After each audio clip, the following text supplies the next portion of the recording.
Hello, welcome to learn by concepts lecture 3। आज हम देखेंगे कि ओवरफ्लो और अंडरफ्लो का क्या कॉन्सेप्ट होता है सी प्लस प्लस में। तो सबसे पहले डेफिनेशन देख लेते हैं। Integer overflow occur when the value assigned to an integer variable is more than maximum possible value, and underflow occur when the value assigned to an integer variable is less than possible minimum value.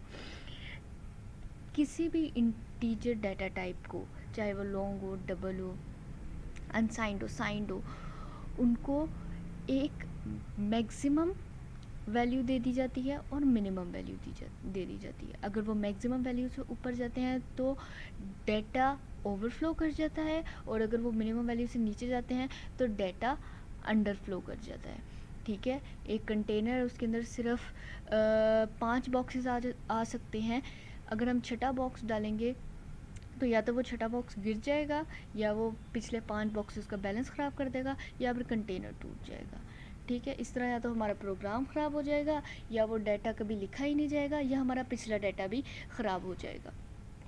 अब integer data types बहुत सी होती हैं, जैसे int है, short है, unsigned int, long, unsigned long. इन सब की रेंजेस देख लेते हैं। इंट -32768 से लेकर 32767 तक चलता है। जैसे शॉर्ट है। अनसाइंड इंट आपको पता है जिसके अंदर सिर्फ पॉजिटिव वैल्यू आती है, वो 0 to 65335 तक जाता है। Long goes very long, and unsigned long goes like this.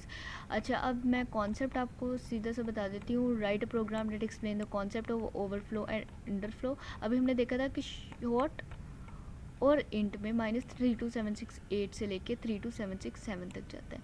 तो हम शॉर्ट को इस बार देखते हैं। इंटीजर तो हमने कल देखा ही था, इस डे 2 में हमने सारा पढ़ा था। डे 3 में लेट्स स्टार्ट। हम सबसे पहले हेडर फाइल डालेंगे, फिर उसके बाद हम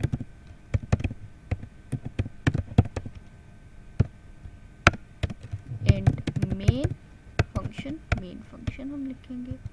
ठीक है, अब शॉर्ट ए इक्वल्स टू, सबसे पहले हम देखते हैं कि अगर हमने वैल्यू मैक्सिमम तक लिखी तब क्या होगा। Cout a, let's see, compile and run using name space, उन्होंने कहा आपने इसके sorry syntax error, compile and run।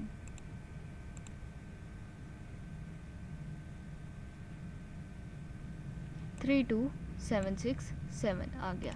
अब इसी के अंदर हम एक प्लस करा देते हैं, a equals to a plus 1।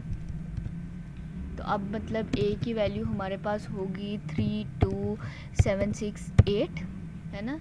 उसको ये प्रिंट कराना चाहिए, लेकिन हमारे कंपाइलर को इतनी इजाज़त नहीं है कि इस डाटा टाइप के साथ वो इतने इंटीजर्स के साथ खेल सके। तो देखें, -32768 आ गया, -32768 आ गया। क्या हुआ, हमें बिल्कुल एक रॉन्ग जो है डायरेक्शन मिल गई आउटपुट की। तो इंटीजर ओवरफ्लो और अंडरफ्लो से ये होता है कि हमारे आउटपुट पे जो है फ़र्क पड़ जाता है। कंपाइलर रॉन्ग आउटपुट दे देता है, क्योंकि कंपाइलर को इतने इंटीजर्स को हैंडल करना नहीं आता इस डाटा टाइप के साथ। ठीक है, यही अगर हम लॉन्ग में करते तो क्या ये तब भी ऐसे ही करता? नहीं, ये तब बिल्कुल 32768 वैसे ही दे देता। लेकिन हम लॉन्ग की भी एक अलग ही होती है वैसे रेंज, वो भी एक वक्त पे ओवरफ्लो और अंडरफ्लो कर सकता है। ये तो हो गया ओवरफ्लो का। अब अंडरफ्लो देखते हैं। अब 32767 और -32768, मतलब हम -32768 तक जो है वो प्रिंट करा सकते हैं। तो माइनस लगा देते हैं इधर सिर्फ, ठीक है, और इधर जो है 8 कर देते हैं, इसको हटा देते हैं, और इधर a इक्वल्स टू a -1 कर देते हैं। तो मतलब अब -32767 दिखाना चाहिए।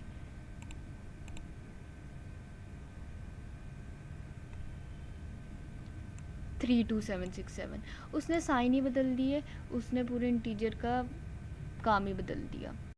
So this was the concept of overflow and underflow in C++. Thank you for watching the video. Allah Hafiz.